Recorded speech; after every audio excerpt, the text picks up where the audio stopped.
Respected Prabhatai, Pandit Omkarji, visiting artists, and all of you who have come to pay respects to the legends. Today also happens to be my wife's 80th birthday function.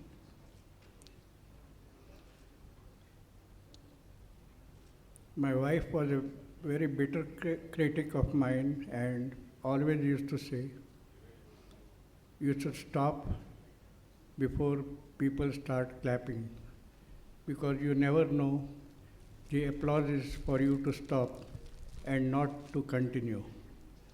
So I'm going to stop, and then I'm requesting my two granddaughters who are here to say a few words for you all. I would like to share a few memories that I had with my dadi. So, my dadi had always treated me special, from allowing me to pluck flowers from her garden, which she wouldn't allow even Dadu to touch, to letting me play and mischief during Ganesh Chaturthi, even when everyone else would get like super hyper. And my exposure to a game she loved called Rummy Cup, which I learned to play from her and with her. But more than playing, she used to cheat and win the game and taught me the trades too. I also remember hiding a phone in the most obvious places, and remember that she used to pretend to not know where it was.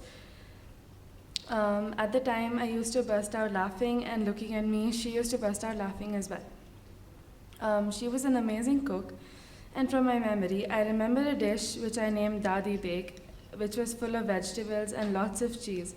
And Mama wouldn't mind me eating it because of the vegetables in it. And of course, she had to add that extra cheese for me. So I can speak about a lot more amazing food that she cooked, which would make my mouth water as I speak at this moment. However, she has left lasting memories in me of her, and I will always remember her and miss her.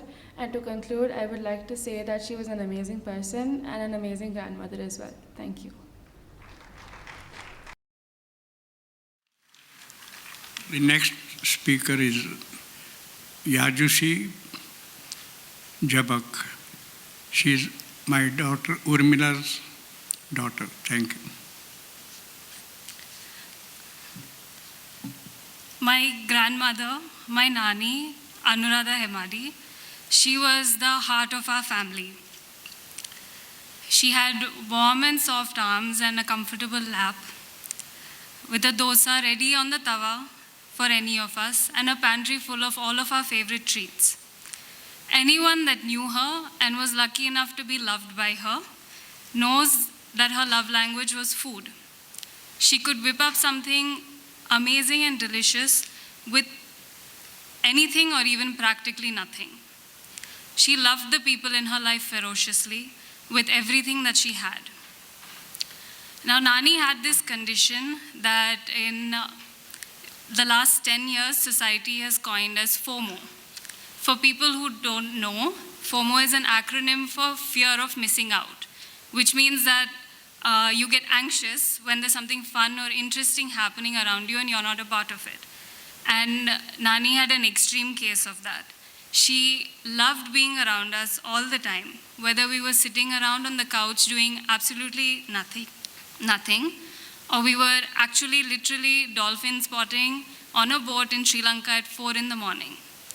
She was always the first to say yes to any activity, any adventure, or any opportunity to spend time with her family. She was also so mischievous and childlike. She'd play a prank or crack a joke and start laughing herself with tears rolling down her cheeks, and she'd get breathless. And then we would laugh, not necessarily because the joke was funny or the prank was funny, but because of her uncontrollable laughter. Since her passing, I look out for her in everyday parts of my life. And I find her in the people whose lives she touched. Like in the way my Nana honors her memory, in my Mama's laughter, his childlike nature, and the way that he always shows up for her, shows up for us, just like how she did. In my Masi's long calls and her unwavering care and concern for all of us, and in my mother's love, in her affection for nature, and how she now has a dosa ready on the tawa and a pantry full of all of our favorite foods. There are so many things to take away from a life lived so full, but if there's just one thing I would take away from Anuradha Hemmadi, it's to take the time and love the people in your life in any way that you can. Thank you.